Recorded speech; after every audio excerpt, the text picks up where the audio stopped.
Hello everybody, this is Pure Mist from GomTV, and today I'm going to be bringing you a very special game. This was played in the GomTV All-Stars between Slayers Boxer, yes, the one you know from Brood War, and this is the real Slayers Boxer, Lim Yo Hwan himself in SC2, spawning as the Blue Terran here in the right position on Lost Temple, and his very worthy opponent is going to be Sangho. Was also a very heavy Brood War player, now transitioning into StarCraft 2 like a lot of pro gamers nowadays. And he is going to be your red Protoss here in the left position on Lost Temple. And this is going to be a very good match. Both these guys are titans in the StarCraft 2 scene and were definitely titans in the Brood War days. Of course, you don't get much better and more famous than Slayers Boxer himself. So we'll see how this match plays out. Neither player can start things off with some cheese. So we see very standard play from both players. Neither player deciding to go for cheese. Got a barracks coming down for Slayers Boxer inside of his base, as well as gateways here from Sangho. Just gonna chrono boost those probes, get them out just a little bit faster. Now we see the gas coming down for the Protoss player, very standard timing as well. And similarly, the same thing happening on Slayers Boxer's side.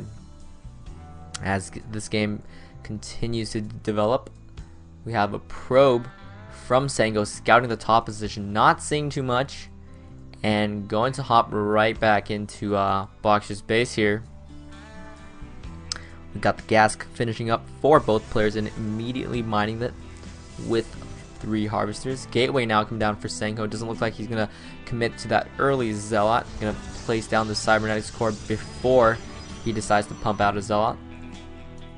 Boxer on the hand making a Marine plus the Orbital Command Center. This Marine's gonna help chase away Sangho's sort of pesky little probe from his base. Second gas coming down for Sangho here, so it looks like he's going to place a little bit of a tech route here. Now first Marine is out and it has successfully ushered away this probe.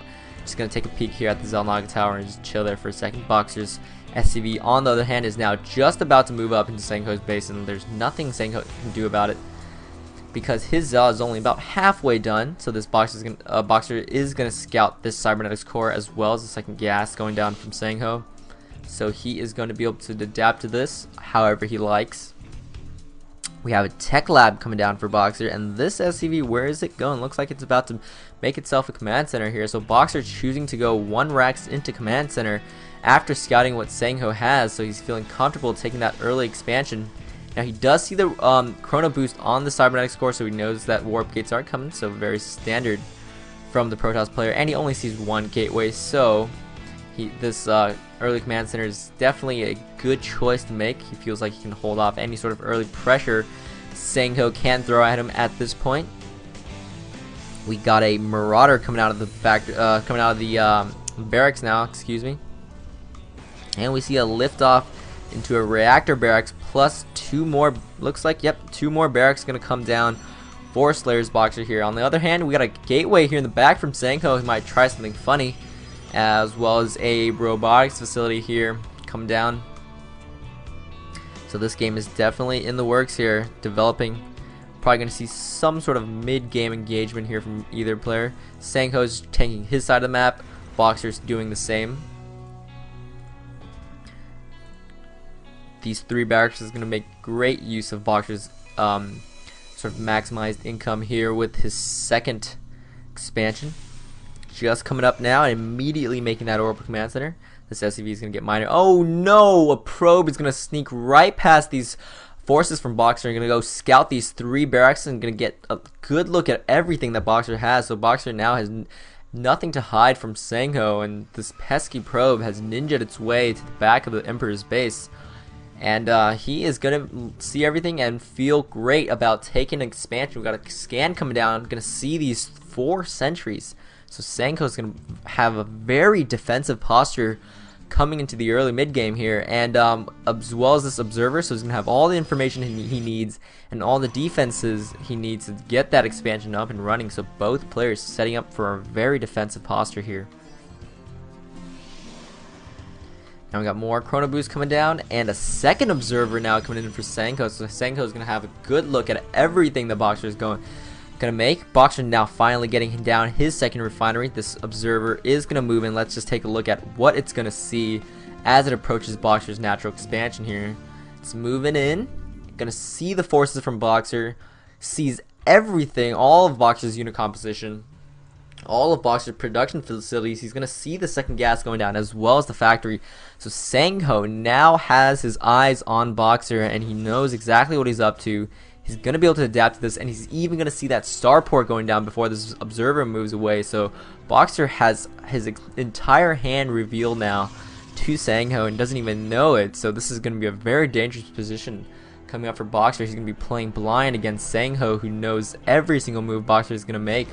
Looks like Sangho is going to opt to go for Immortals and Colossus to deal with what Boxer is going to throw at him.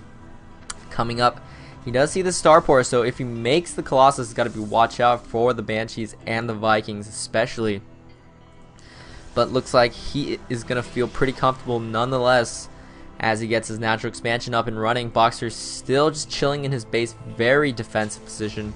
Let's just take a look at everything that Sangho sees. This Observer is going to see absolutely everything, and this Observer is going to keep a nice eye on Boxer's troop movements when he moves out. We got two Vikings now coming out on the field in just a second for Boxer. Unfortunately, getting scouted again by that Observer. Sangho, look at this. He's not spending too much minerals right now making units because he can see everything the Emperor here is doing. However, Boxer is starting to amass a nice little handful of Marine and Marauders here at this moment, and we're gonna see some medevacs being built right now. Two Vikings now out on the field. We'll see what he decides to do with them. This is a very interesting unit to make at this point. There's not too much that those Vikings can do at this point. I mean, there are no Colossus out on the field, so sort of a preemptive strike coming out for the Emperor here. Maybe he's going to go for the scan and take out the Observers, but he could have done that with the Marines. We'll see what he makes use of those Vikings. It was probably just a preemptive move to counter those Colossus. He doesn't want to get those Vikings too late, or else they would not nearly be as effective. Now, two medevacs coming in for Boxer here, and this Observer is going to see everything before it gets taken out. Good little eye by Boxer, seeing the blur and scanning it out. However, he got to see pretty much enough, and it's definitely worth the 25 minerals, 75 gas that it was that it cost to make that thing. Or is it 50 minerals? I cannot remember right now. Anyway, so we got extended thermal lances coming in for Sangho here. So those Colossus are going to be able to rip a new one in Boxer's forces if Boxer just doesn't be careful with his Marines. Looks like he is going to take an aggressive position and be the first to move out here. He wants to be the aggressor here as he takes his third expansion. He wants to keep Sangho on the back foot so he can get his gold expansion up nice and safely here. Taking control of the Zalog Tower. Got good position on Sangho.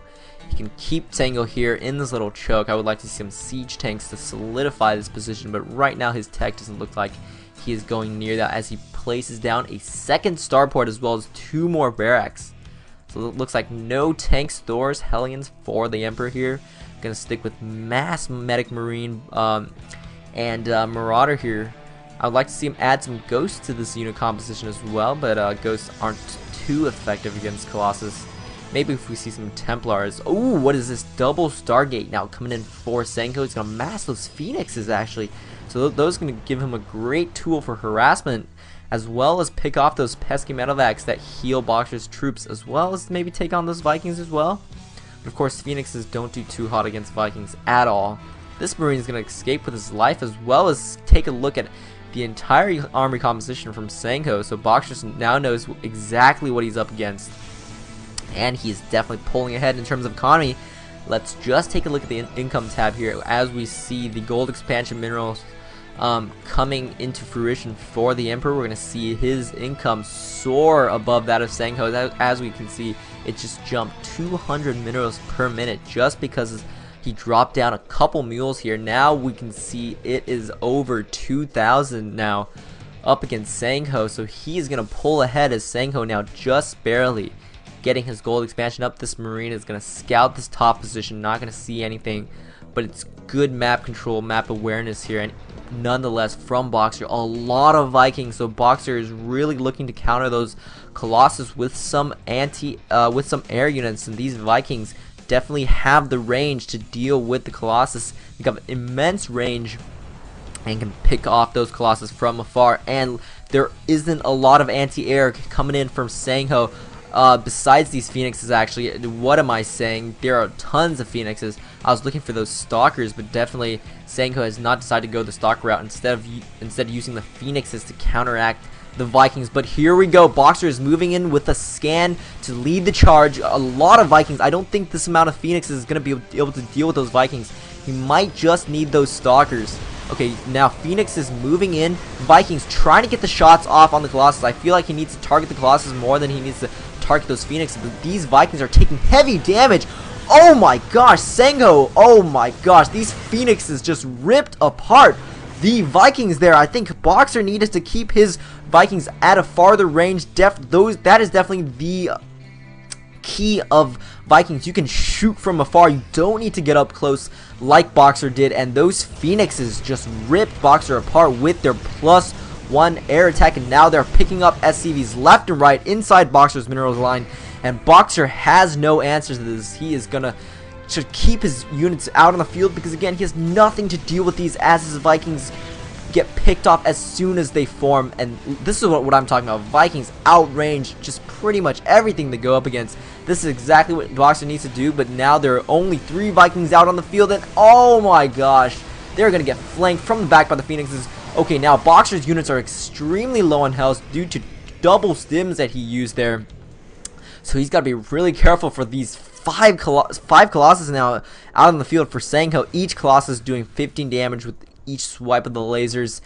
Boxer's Marine heavy army is about to get demolished here if he is not careful. Now it looks like Sangho is going to move in. Boxer really has no answer to this. He's stimming more, but that is a double-edged sword there as force fields go down and Boxer's units cannot even reach the Immortals from Sangho. And look at these Immortals just rip up what is left of the Emperor's troops here as he moves into the natural expansion, and there isn't much Boxer can do at this point. Sangho is very light on the support. However, these Colossus are probably going to be enough to dish heavy damage on Boxer here. They're very, very exposed. However, there's just nothing Boxer can throw at them at this point. He's trying to get things out. Let's take a look at the production tab. He's got 7 Marauders here in production, but it's just a little bit too late as Boxer calls the GG here. GG. Game 1 going to Sangho here. I'll see you guys in Game 2.